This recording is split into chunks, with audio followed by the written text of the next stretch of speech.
History ക്ലാസ്സിലേക്ക് എല്ലാവർക്കും സ്വാഗതം. ഇന്നത്തെ ടോപ്പിക്ക് ഹെഗൽ ആണ്.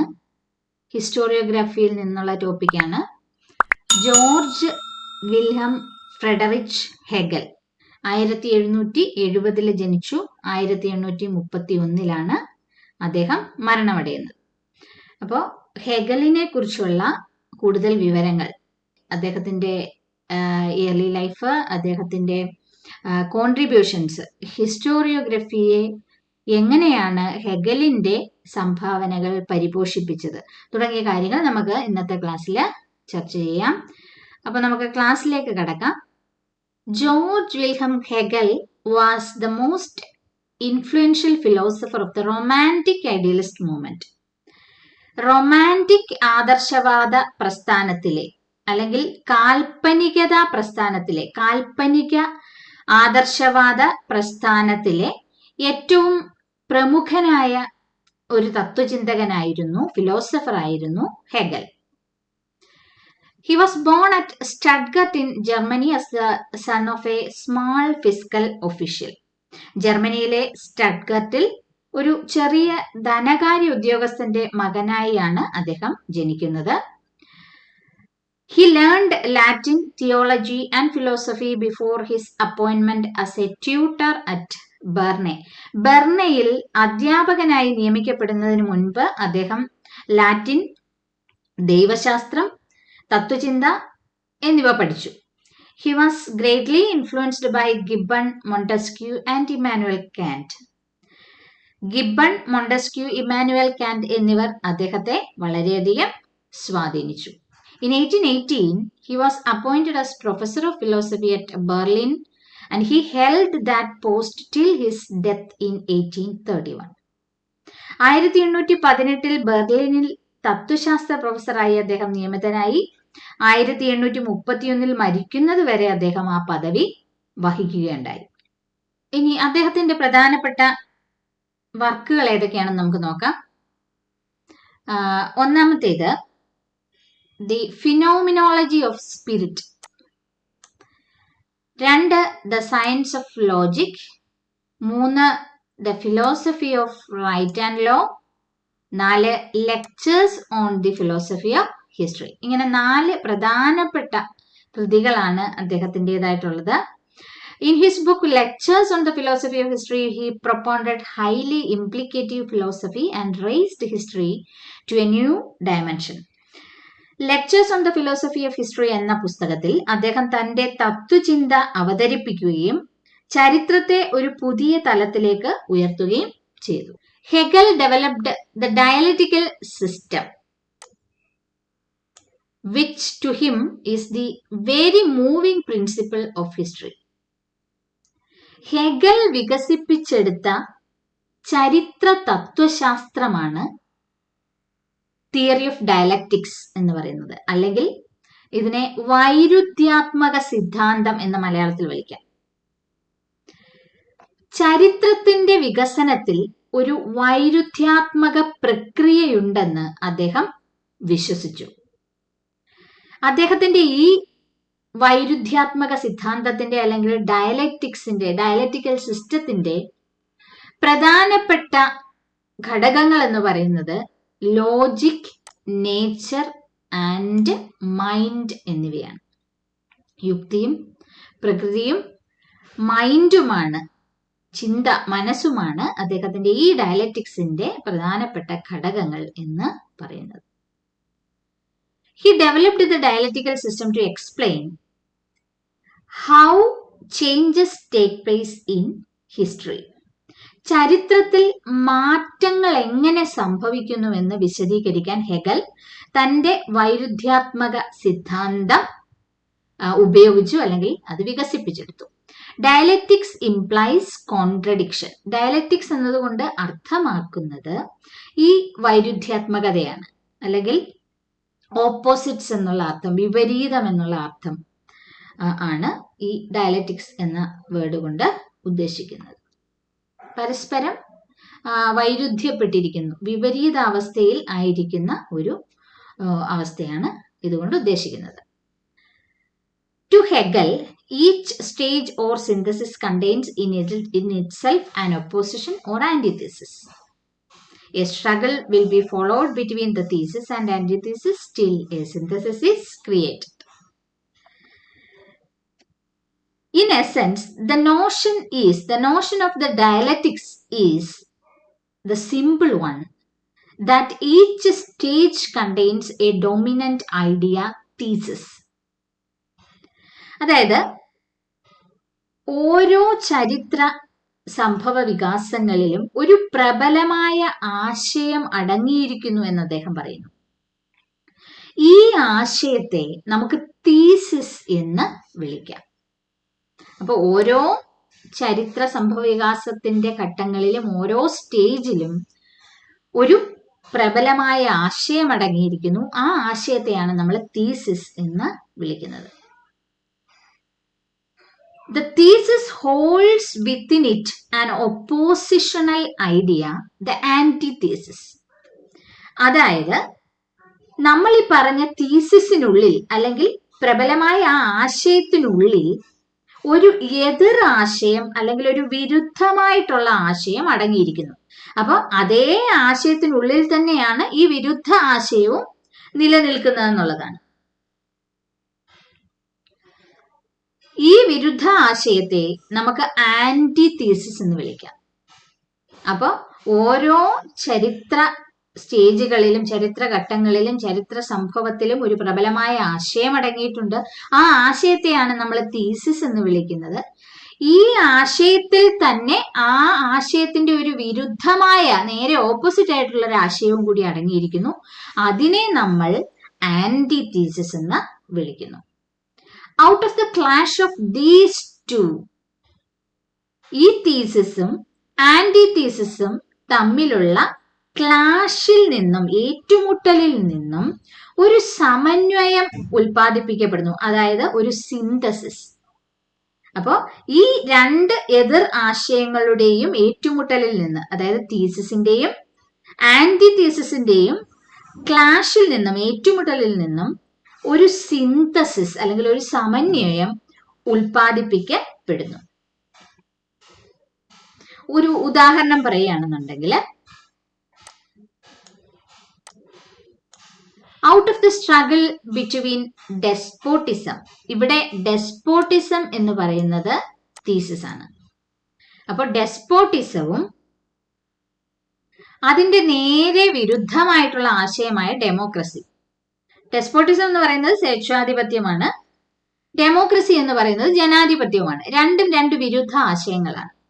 ഇതിൽ ഡെസ്പോട്ടിസത്തെ നമുക്ക് തീസിസ് ആയും ഡെമോക്രസിയെ നമുക്ക് ആന്റി തീസിസ് ആയിട്ട് എടുക്കാം.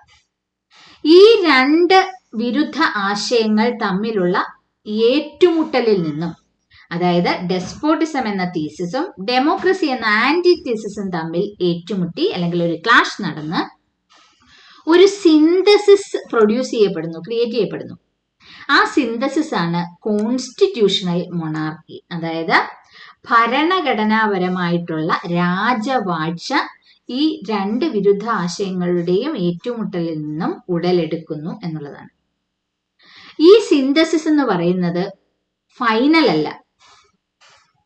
ഒരു പെർഫെക്റ്റ് സ്റ്റേറ്റിന്റെ ആവിർഭാവം ഉണ്ടാകുന്നിടം വരെ ഈ പ്രക്രിയ തുടർന്നുകൊണ്ടേയിരിക്കുന്നു എന്നാണ് ഹെഗല് അഭിപ്രായപ്പെടുന്നത്. അപ്പോൾ ഹെഗലിന്റെ അഭിപ്രായത്തിൽ ഓരോ ചരിത്ര പ്രക്രിയയും ഒരു വൈരുദ്ധ്യാത്മക പ്രക്രിയ ആണ്. Hegel was of the view that progress of society is the result of the conflict between thesis and antithesis. അപ്പോൾ ഇത്തരത്തിൽ സമൂഹത്തിന്റെ പുരോഗതി എന്ന് പറയുന്നത് ഇത്തരത്തിൽ ആശയങ്ങളും അതിന്റെ വിരുദ്ധ ആശയങ്ങളും തീസിസും ആന്റി തീസിസും തമ്മിലുള്ള ഈ ഏറ്റുമുട്ടൽ അല്ലെങ്കിൽ കോൺഫ്ലിക്റ്റിന്റെ ഫലമായിട്ടാണ് സമൂഹത്തിന്റെ പുരോഗതി ഉണ്ടാകുന്നത്, സമൂഹം പുരോഗതിയിലേക്ക് നയിക്കപ്പെടുന്നത് എന്നാണ് ഹെഗൽ അഭിപ്രായപ്പെടുന്നത്. In his book The Phenomenology of Spirit, Hegel for the first time expounded that the prime motive force of the historical process is ഇവിടെ is ആണ്, is human labor or the practical activity of men in society. ചരിത്ര പ്രക്രിയയുടെ പ്രധാന ഉദ്ദേശശക്തി മനുഷ്യന്റെ അധ്വാനം അല്ലെങ്കിൽ സമൂഹത്തിലെ മനുഷ്യരുടെ പ്രായോഗിക പ്രവർത്തനമാണെന്ന് ഹെഗൽ തന്റെ ഫിനോമിനോളജി ഓഫ് സ്പിരിറ്റ് എന്ന പുസ്തകത്തിൽ വിശദീകരിക്കുന്നു. He is the founder of process thought. ഇത് വളരെ ഇമ്പോർട്ടന്റ് ആണ്. പ്രോസസ് തോട്ട് എന്ന് പറയുന്ന ആ ഒരു തത്വത്തിന്റെ ആശയത്തിന്റെ ഫൗണ്ടറാണ് ഹെഗൽ എന്ന് പറയുന്നത്. അപ്പോൾ എന്താണ് പ്രോസസ് തോട്ട് നമുക്ക് നോക്കാം. ചരിത്രത്തെ കാണേണ്ടത് മാറ്റമില്ലാത്ത നിയമങ്ങളാൽ നിയന്ത്രിക്കപ്പെടുന്ന ഒരു മേഖലയായിട്ടല്ല, മറിച്ച് ഓരോ നിമിഷവും പുതുമയുള്ള എന്തെങ്കിലും സൃഷ്ടിക്കുന്ന ഒരു പ്രക്രിയയായിട്ടാണ് എന്നുള്ളതാണ് പ്രോസസ് തോട്ട് എന്ന് പറയുന്ന ആശയത്തിന്റെ അന്തസത്ത എന്ന് പറയുന്നത്. അതായത് അദ്ദേഹം പറയുന്നത് ഹിസ്റ്ററിയെ ഒരിക്കലും ചലനമില്ലാത്തതായിട്ടോ അല്ലെങ്കിൽ ഒരു മാറ്റമില്ലാത്ത ഒന്നായിട്ട് കാണരുത്. പകരം ഓരോ നിമിഷവും ചരിത്രത്തിൽ ഓരോരോ പുതുമയുള്ള കാര്യങ്ങൾ അല്ലെങ്കിൽ പുതിയ പുതിയ കാര്യങ്ങൾ സൃഷ്ടിക്കപ്പെടുന്നു എന്നാണ് അദ്ദേഹം തന്റെ പ്രോസസ് തോട്ട് എന്ന ആ ഒരു കൺസെപ്റ്റ് കൊണ്ട് ഉദ്ദേശിക്കുന്നത്. He is the founder of process thought, which became the bedrock for the concept that historians and sociologists should look upon history not as a field governed by immutable laws. അതായത് മാറ്റമില്ലാത്ത നിയമങ്ങളാൽ നിയന്ത്രിക്കപ്പെടുന്ന ഒന്നായിട്ടല്ല ചരിത്രത്തെ കാണേണ്ടത്, but as a process in which something fresh is created at every moment. ഓരോ നിമിഷവും പുതുമയുള്ള എന്തെങ്കിലും സൃഷ്ടിക്കുന്ന ഒരു പ്രക്രിയയായിട്ടാണ് ചരിത്രത്തെ കാണേണ്ടത്.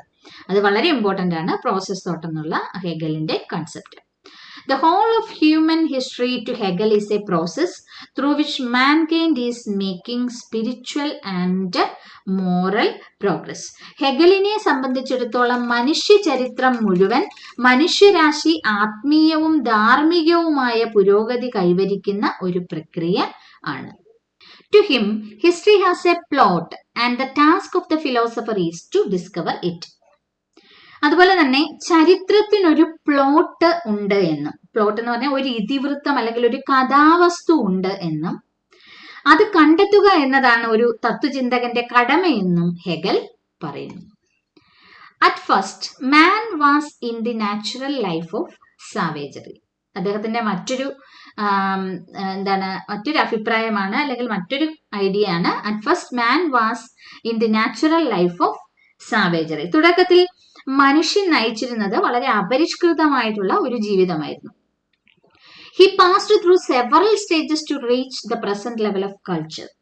ഇന്നത്തെ ഒരു സംസ്കാരത്തിന്റെ നിലവാരത്തിലെത്താൻ മനുഷ്യൻ പല പല ഘട്ടങ്ങളിലൂടെ കടന്നു പോവുകയുണ്ടായി എന്നാണ് ഹെഗൽ പറയുന്നത്. He suffered much in every stage of his progress and ultimately came to a state of law and order. തന്റെ പുരോഗതിയുടെ ഓരോ ഘട്ടത്തിലും വളരെയധികം കഷ്ടപ്പെട്ട് ആത്യന്തികമായി ഒരു ക്രമസമാധാന നിലയിലേക്ക് എത്തിച്ചേരുകയാണ് ഉണ്ടായത്. അടുത്തത്, all men are free in essence and the task of civilized people is to frame institution under which they could be free.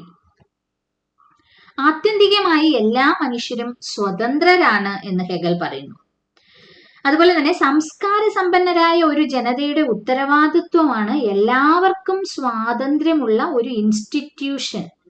അവിടെ ഇൻസ്റ്റിറ്റ്യൂഷൻ എന്നതുകൊണ്ട് അദ്ദേഹം ഉദ്ദേശിക്കുന്നത് ഒരു ഗവൺമെന്റിന്റെ രൂപീകരണമാണ്. അപ്പൊ എല്ലാവർക്കും സ്വാതന്ത്ര്യമുള്ള ഒരു ഇൻസ്റ്റിറ്റ്യൂഷന്റെ, ഒരു ഭരണകൂടത്തിന്റെ അല്ലെങ്കിൽ ഒരു ഗവൺമെന്റിന്റെ രൂപീകരണം എന്ന് പറയുന്നത് സംസ്കാര സമ്പന്നരായ ഒരു ജനതയുടെ ഉത്തരവാദിത്വമാണ് എന്ന് അദ്ദേഹം പറയുന്നു. Hegel maintained that it was impossible to eliminate war and each nation state was an individual sovereign in its own right. അതായത് യുദ്ധം ഇല്ലാതാക്കുക എന്ന് പറയുന്നത് വളരെ അസാധ്യമാണെന്നും ഓരോ രാഷ്ട്രവും സ്വന്തം നിലയിൽ ഒരു പരമാധികാരിയാണെന്നും അദ്ദേഹം അഭിപ്രായപ്പെടുന്നു. ചരിത്രത്തെക്കുറിച്ചുള്ള ഹെഗലിന്റെ പ്രധാന കാഴ്ചപ്പാടുകൾ. All history is history of thought. എല്ലാ ചരിത്രവും ചിന്തയുടെ ചരിത്രമാണ് എന്നാണ് ഹെഗൽ അഭിപ്രായപ്പെടുന്നത്. When the ideas that led to human actions are known, they become intelligible part of history. മനുഷ്യന്റെ പ്രവർത്തനങ്ങൾക്ക് പിന്നിലെ ആശയങ്ങൾ, അതായത് മനുഷ്യനെ അവന്റെ പ്രവർത്തനങ്ങളിലേക്ക് നയിക്കുന്ന ആശയങ്ങളെ കുറിച്ച് നമുക്ക് അറിയാൻ സാധിച്ചാൽ അവ ചരിത്രത്തിന്റെ വളരെ ബുദ്ധിപരമായിട്ടുള്ള അല്ലെങ്കിൽ ഇന്റലിജിബിൾ ആയിട്ടുള്ള പാർട്ടായി മാറുന്നു, ഭാഗമായി മാറുന്നു. So do not think what human did, understand what they thought. അപ്പോൾ മനുഷ്യൻ എന്ത് ചെയ്തു എന്ന് ചിന്തിക്കുന്നതിന് പകരം അവരെന്താണ് ആ പ്രവൃത്തിക്ക് പിന്നിൽ അവരുടെ ചിന്ത എന്തായിരുന്നു എന്ന് ചിന്തിക്കാനാണ് അല്ലെങ്കിൽ മനസ്സിലാക്കാനാണ് ഹെഗൽ നമ്മളോട് പറയുന്നത്. So do not think what humans did, instead of that understand what they thought. രണ്ടാമത്തേത്, the main spring and force of a historical process is reason. അദ്ദേഹത്തിന്റെ അഭിപ്രായത്തിൽ ഒരു ചരിത്ര പ്രക്രിയയുടെ മുഖ്യധാരയും ശക്തിയും ഒക്കെ തന്നെ റീസൺ ആണ് അല്ലെങ്കിൽ യുക്തിയാണ് എന്നാണ് അദ്ദേഹം പറയുന്നത്. അപ്പോൾ അദ്ദേഹം ഇമ്പോർട്ടൻസ് കൊടുത്ത മറ്റൊരു കാര്യം എന്ന് പറയുന്നത് റീസൺ ആണ്. ആദ്യത്തേത് നമ്മൾ പറഞ്ഞു ആൾ ഹിസ്റ്ററി എന്ന് പറഞ്ഞാൽ ഹിസ്റ്ററി ഓഫ് തോട്ട്, അത് ഒന്നാമത്തേത്. രണ്ടാമത്തേത് ഹിസ്റ്റോറിക്കൽ പ്രോസസ്സിന്റെ ശക്തി എന്ന് പറയുന്നത് അല്ലെങ്കിൽ അതിന്റെ മുഖ്യധാര, മെയിൻ സ്പ്രിങ് ആൻഡ് ഫോഴ്സ് എന്ന് പറയുന്നത് യുക്തിയാണ്. History exhibits itself as a display of passions, and without passion there is no reason and action. അപ്പോൾ ഹിസ്റ്ററി എക്സിബിറ്റ് ചെയ്യുന്നത്, പ്രദർശിപ്പിക്കുന്നത് ഒരു ഡിസ്പ്ലേ ഓഫ് പാഷൻസ് ആണ്, അല്ലെങ്കിൽ മനുഷ്യന്റെ സ്ട്രോങ് ഇമോഷൻസ് അല്ലെങ്കിൽ വളരെ സ്ട്രോങ് ആയിട്ടുള്ള ഡിസയർ, അവന്റെ വികാരങ്ങളും ഇമോഷൻസുമാണ് ചരിത്രം എക്സിബിറ്റ് ചെയ്യുന്നത്, പ്രദർശിപ്പിക്കുന്നത്. Without passion there is no reason and action. Passion ഇല്ല എങ്കിൽ, സ്ട്രോങ് ആയിട്ടുള്ള ആ ഒരു ഡിസയറോ അല്ലെങ്കിൽ സ്ട്രോങ് ഇമോഷൻസോ ഇല്ലെങ്കിൽ റീസണുമില്ല, ആക്ഷനുമില്ല എന്നാണ് അദ്ദേഹം പറയുന്നത്. യുക്തിയുമില്ല, പ്രവൃത്തിയുമില്ല എന്നാണ് ഹെഗലിന്റെ അഭിപ്രായം.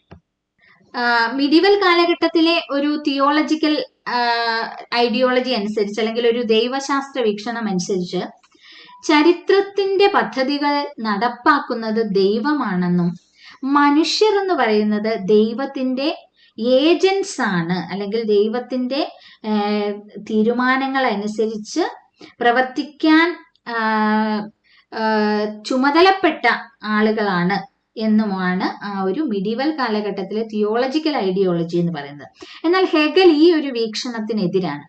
ഹെഗലിനെ സംബന്ധിച്ചിടത്തോളം ചരിത്രത്തിലെ പദ്ധതികൾ നടപ്പാക്കുന്നത് മനുഷ്യന്റെ യുക്തിയാണ് എന്നാണ് അദ്ദേഹം അഭിപ്രായപ്പെടുന്നത്. മാനുഷിക യുക്തിയാണ് ചരിത്രത്തിലെ പദ്ധതികളുടെ പിന്നിൽ അല്ലെങ്കിൽ ചരിത്ര സംഭവ വികാസങ്ങളുടെ പിന്നിൽ പ്രവർത്തിക്കുന്നത് മനുഷ്യന്റെ യുക്തിയാണ് എന്നാണ് അദ്ദേഹം അവകാശപ്പെടുന്നത്. ഹെഗലിന്റെ അടുത്ത വ്യൂ എന്ന് പറയുന്നത് history and nature are different from each other. ചരിത്രവും പ്രകൃതിയും രണ്ടും രണ്ടാണ്, അതിൽ പരസ്പരം വ്യത്യാസപ്പെട്ടിരിക്കുന്നു, പരസ്പരം വ്യത്യസ്തമാണ് എന്നാണ് അദ്ദേഹം പറയുന്നത്. അത് അദ്ദേഹം എക്സ്പ്ലെയിൻ ചെയ്യുന്നത് ഇങ്ങനെയാണ്: the process of nature is cyclical. പ്രകൃതിയുടെ മൂവ്മെന്റ് എന്ന് പറയുന്നത് അല്ലെങ്കിൽ പ്രകൃതിയുടെ പ്രക്രിയ എന്ന് പറയുന്നത് ചാക്രികമാണ്, സൈക്ലിക്കലാണ്.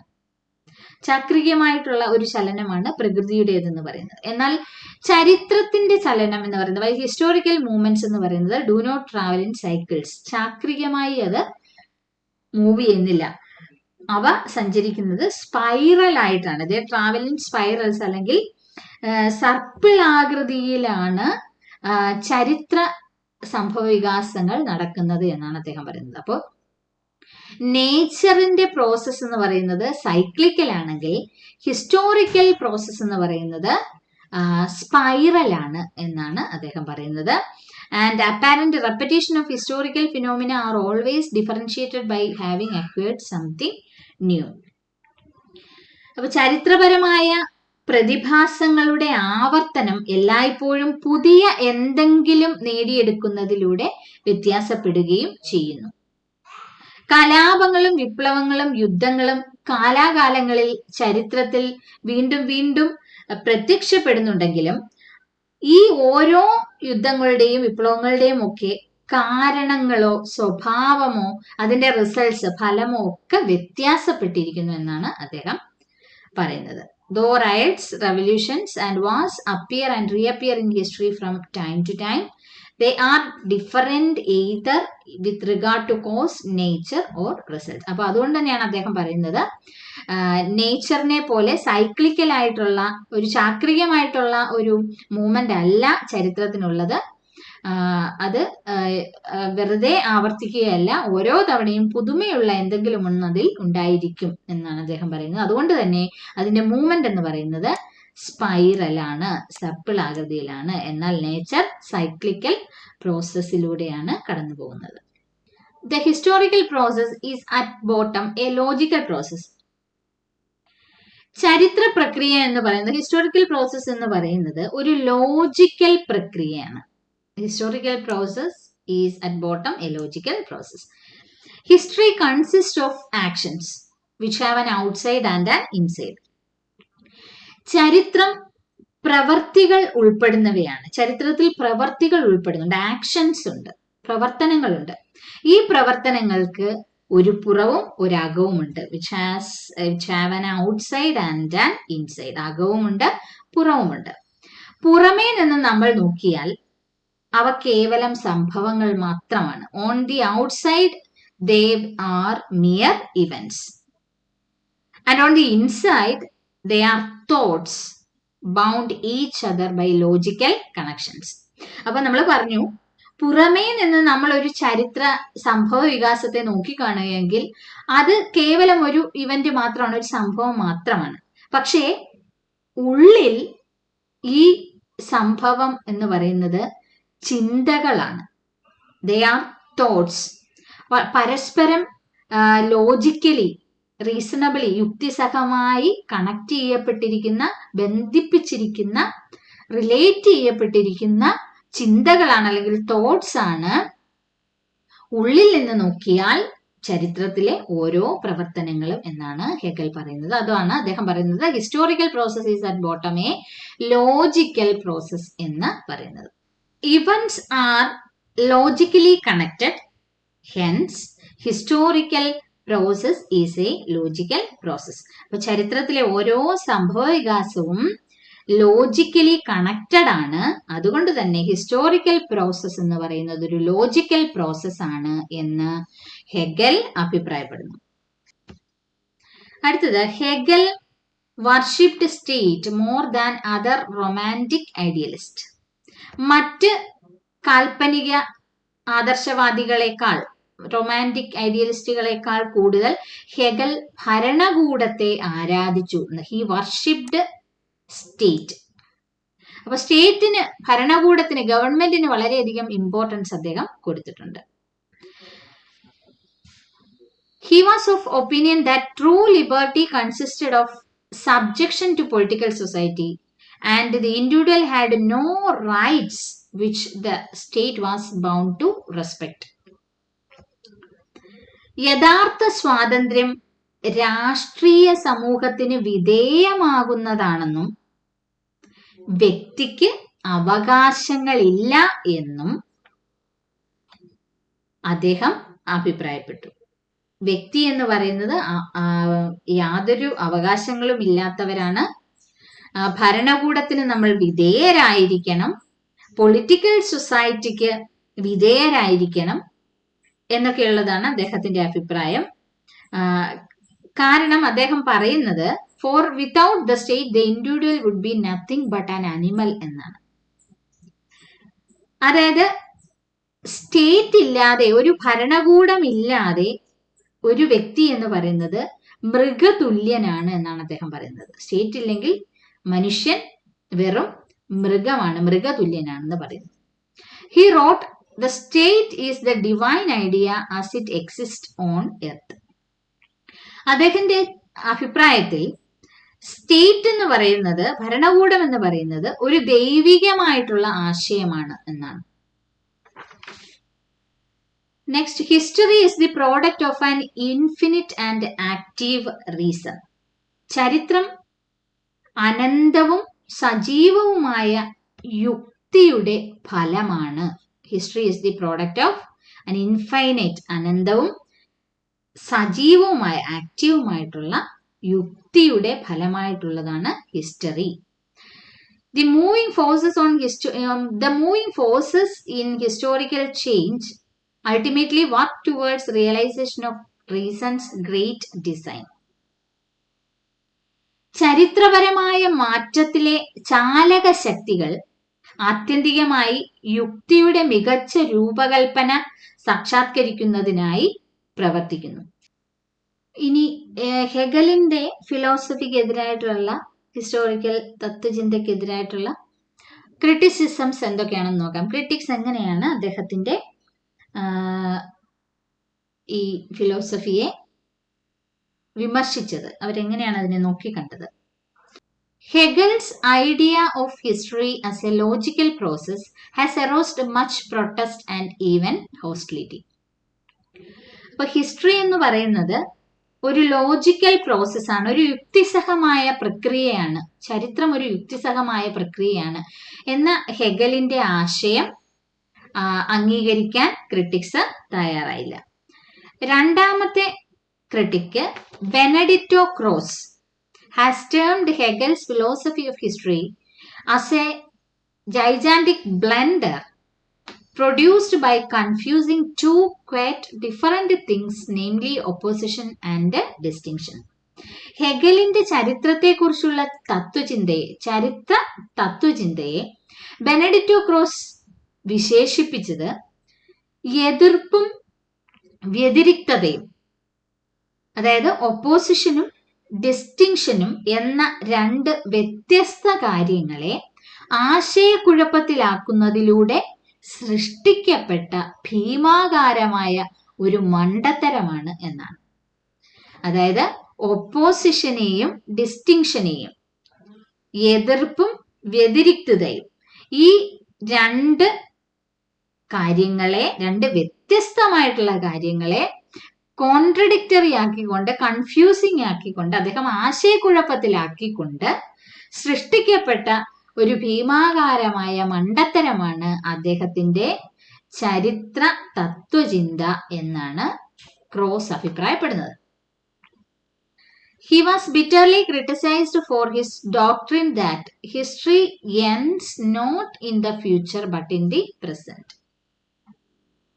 ചരിത്രം അവസാനിക്കുന്നത് ഭാവിയിലല്ല, വർത്തമാനകാലത്തിലാണ് എന്ന അദ്ദേഹത്തിന്റെ സിദ്ധാന്തത്തെ വിമർശകർ നിശിതമായി വിമർശിക്കുകയുണ്ടായി. അദ്ദേഹത്തെ സംബന്ധിച്ചിടത്തോളം ചരിത്രം അവസാനിക്കുന്നത് ഭാവിയിലെ ഒരു ഉട്ടോപ്യയിലല്ല, മറിച്ച് യഥാർത്ഥ വർത്തമാനത്തിലാണെന്നും വർത്തമാനകാലത്തിലാണെന്നും ഈ വർത്തമാനകാലത്തെ മനസ്സിലാക്കുവാൻ നമുക്ക് ഭൂതകാലത്തിലെ അറിവുകൾ പ്രയോജനപ്പെടുത്താം, അല്ലെങ്കിൽ ഭൂതകാലത്തിന് പ്രാധാന്യം നൽകാം എന്നുമുള്ള അദ്ദേഹത്തിന്റെ ആശയം. അപ്പൊ ആ ആശയത്തോട് വിമർശകർ യോജിച്ചില്ല, ക്രിട്ടിക്സിന് എതിർപ്പാണ് ഉണ്ടായിരുന്നത്. After declaring that all history is the history of thought, Hegel in his philosophy of history gave overemphasis on political history. എല്ലാ ചരിത്രവും ചിന്തയുടെ ചരിത്രമാണെന്ന് പ്രഖ്യാപിച്ച ഹെഗൽ തന്റെ ചരിത്ര തത്വചിന്തയിൽ രാഷ്ട്രീയ ചരിത്രത്തിന് അല്ലെങ്കിൽ പൊളിറ്റിക്കൽ ഹിസ്റ്ററിക്ക് അമിതമായിട്ടുള്ള പ്രാധാന്യം നൽകിയുണ്ടായി.